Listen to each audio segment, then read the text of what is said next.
राष्ट्रपति इब्राहिम रईसी का मशहद शहर में अंतिम संस्कार किया गया। मशहद वही शहर है जहां रईसी का जन्म हुआ था। रईसी के शव को सुपर्दे खाक किए जाने से पहले उनकी अंतिम यात्रा में करीब 30 लाख लोग शामिल हुए। उनके हाथ में ईरान का झंडा और रईसी की तस्वीरें थी। दुनिया भर से करीब 38 देशों के नेता डिप्लोमेट्स भी रईसी को श्रद्धांजलि देने पहुंचे। इब्राहिम रईसी के बारे में कहा जाता है कि उन्होंने हजारों लोगों को फांसी देकर ईरान के युवाओं की एक पीढ़ी को खत्म कर दिया।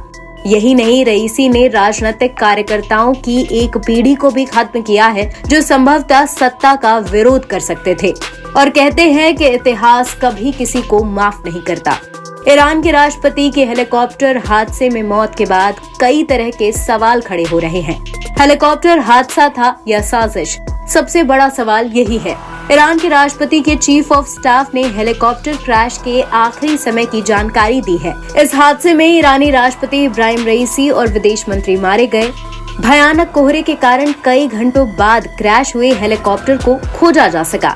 ऐसे में माना जा रहा था कि हादसे का कारण कोहरा हो सकता है, लेकिन सोमवार को ईरान के चीफ ऑफ स्टाफ ने टीवी इंटरव्यू में कहा कि राष्ट्रपति की यात्रा के दौरान मौसम की स्थिति एकदम सही थी। ईरानी राष्ट्रपति के काफिले में 3 हेलीकॉप्टर थे। उनमें से एक में चीफ ऑफ स्टाफ खुद मौजूद थे। अजरबैजान की सीमा के करीब से वो उड़े थे। उन्होंने कहा कि हेलीकॉप्टर ने दोपहर करीब 1 बजे उड़ान भरी थी। तब मौसम की स्थिति साफ थी। उनका कहना है कि कोहरा जमीन तक ही था, लेकिन उस ऊंचाई पर उड़ रहा था, वहाँ कोहरा नहीं था। उन्होंने कहा कि यात्रा के दौरान कुछ दूर तक बादल आ गए थे। राष्ट्रपति के हेलीकॉप्टर का पायलट काफिले का प्रभारी था। उसने अन्य हेलीकॉप्टरों को बादल से बचने के लिए ऊंचाई बढ़ाने के लिए आदेश दिया था। उनका कहना था कि दोनों हेलीकॉप्टरों के बीच उड़ रहा राष्ट्रपति का हेलीकॉप्टर अचानक हवा में गायब हो गया। उन्होंने कहा कि हम बादलों के ऊपर उड़ रहे थे, हमारा हेलीकॉप्टर सबसे पीछे था। लगभग 30 सेकंड के बाद हमारे पायलट ने महसूस किया कि राष्ट्रपति का हेलीकॉप्टर गायब हो गया है। उन्होंने आगे कहा कि हमारे पायलट ने चक्कर लगाने और राष्ट्रपति के हेलीकॉप्टर को खोजने के लिए लौटने का फैसला किया। स्माइली ने कहा कि रेडियो उपकरणों के माध्यम से राष्ट्रपति के हेलीकॉप्टर से संपर्क करने की कोशिश हुई, लेकिन बादलों के कारण ऊंचाई को कम करा नहीं जा सका।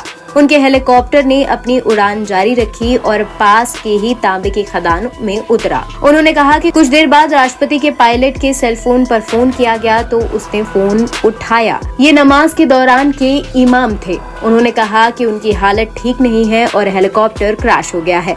क्रैश कैसे हुआ उसे लेकर कुछ भी नहीं कहा जा सकता है। उसने सिर्फ वही बताया जो देख सकता था। जैसे उन्होंने कहा कि पहाड़ों से वो घिरे थे। बाकियों की हालत के बारे में पूछे जाने पर उन्होंने कहा कि वो अकेले हैं और किसी को नहीं देखा जा सकता है। दोबारा जब उनको फोन किया गया तो वो वही चीजें बताई उन्होंने। इस्माइली ने आगे कहा, जब हमें क्रैश साइट मिली तो शवों की स्थिति देखकर ये साफ था कि राष्ट्रपति और बाकी लोगों के क्रैश होने के तुरंत बाद ही वो मारे गए थे। इसमें इमाम कुछ घंटों के बाद शहीद हुए।